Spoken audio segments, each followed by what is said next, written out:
Bienvenidos a una nueva clase de Ciencia y Ambiente. Hoy hablaremos sobre la clasificación de los seres vivos.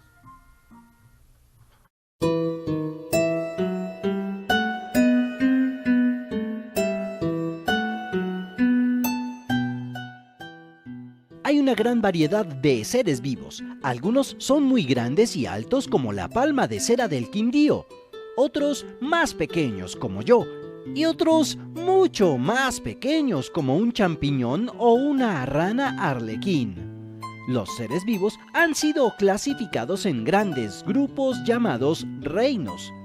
Los individuos del mismo reino tienen características básicas similares.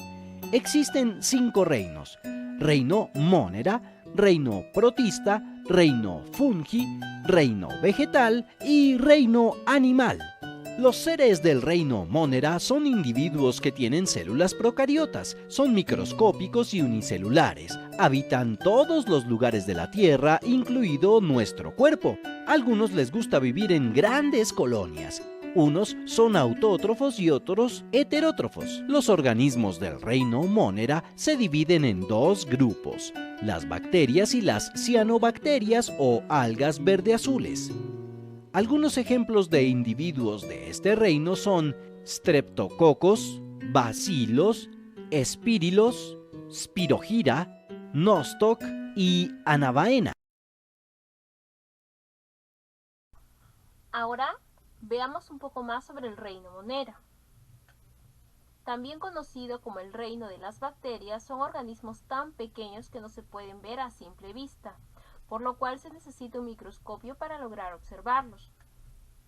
Este reino lo integran no solo las bacterias, también pertenecen a él las llamadas algas verdes azuladas o llamadas cianobacterias. Estas representan la forma más primitiva de vida. El reino Monera, como lo habíamos mencionado, está integrado por las bacterias. Las bacterias son seres procariotas, es decir, que su célula no tiene un núcleo definido. Son seres unicelulares. Habitan en el agua, en la tierra, en el aire y hasta en el intestino de los animales. Su reproducción es asexual, por bipartición. Las bacterias, según su forma, se pueden clasificar en cocos. Las bacterias de este tipo se caracterizan por tener una envoltura celular de forma esférica, es decir, cuando son observadas por el microscopio, son células circulares. Un ejemplo de bacteria tipo coco es el Streptococcus pyogenes, que puede causar la amigdalitis. Otra clase son los bacilos. La característica principal en este tipo de bacterias es que presentan forma de bastoncillos alargados.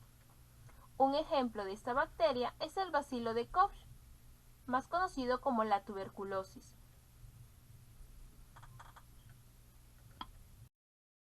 Por último, tenemos a los espirilos y vidrios. En este último tipo de bacterias se agrupan distintas formas que presentan curvaturas en su estructura, como por ejemplo el Treponema pallidum, más conocido como sífilis. Curiosamente hay otra forma que pertenece a este tipo, el vibrio. Un tipo de vibrio más conocido es el que causa el cólera.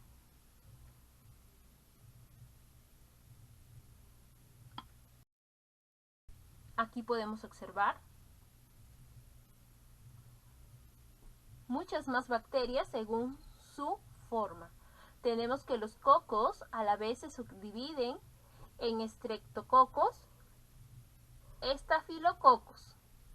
Los bacilos a su vez se subdividen en diplobacilos, streptobacilos.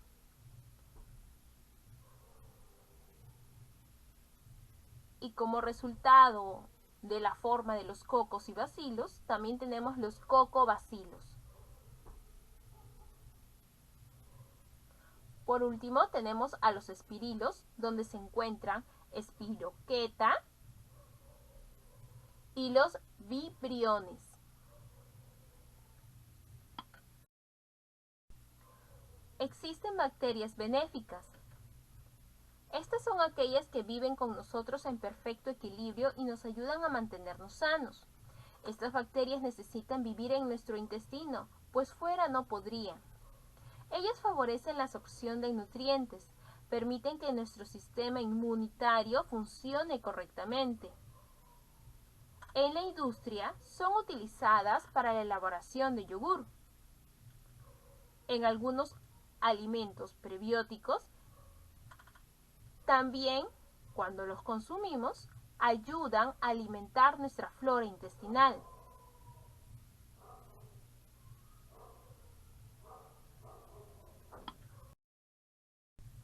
Las bacterias dañinas son aquellas capaces de causar muchas enfermedades. Entre ellas tenemos la tuberculosis, el cólera, el tétano, la tifoidea, la lepra, la salmonellosis, la fiebre malta, la caries, la tos convulsiva o la tosferina.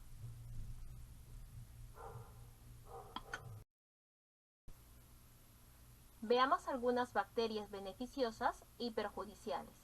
Las bacterias simbióticas son aquellas bacterias que ayudan a la digestión. Las bacterias fermentadoras son utilizadas por el ser humano para la producción de alimentos, tales como el queso. Las bacterias estafilococos impiden el desarrollo de sus parientes patógenos, los que causan enfermedades, como por ejemplo el Staphylococcus aureus. Otros tipos de bacterias son las bacterias sapofritas. Están en materia orgánica muerta, intervienen en la descomposición de los organismos y de los alimentos. Las bacterias patógenas pueden ocasionar enfermedades como la salmonellosis, la tuberculosis o el cólera. Las bacterias que forman toxinas pueden provocar la muerte de los organismos, como por ejemplo el caso del botulismo en alimentos mal conservados o el tétano en la infección de heridas. Las cianobacterias. Las cianobacterias son las únicas bacterias capaces de poder realizar la fotosíntesis. Son procariotas y fueron las primeras que realizaron la fotosíntesis y son las responsables de la aparición del oxígeno en la atmósfera. Pueden habitar en el agua y en la tierra. Una de las más conocidas es el Noctos. Eso ha sido todo por hoy. Que tengan ustedes un buen día.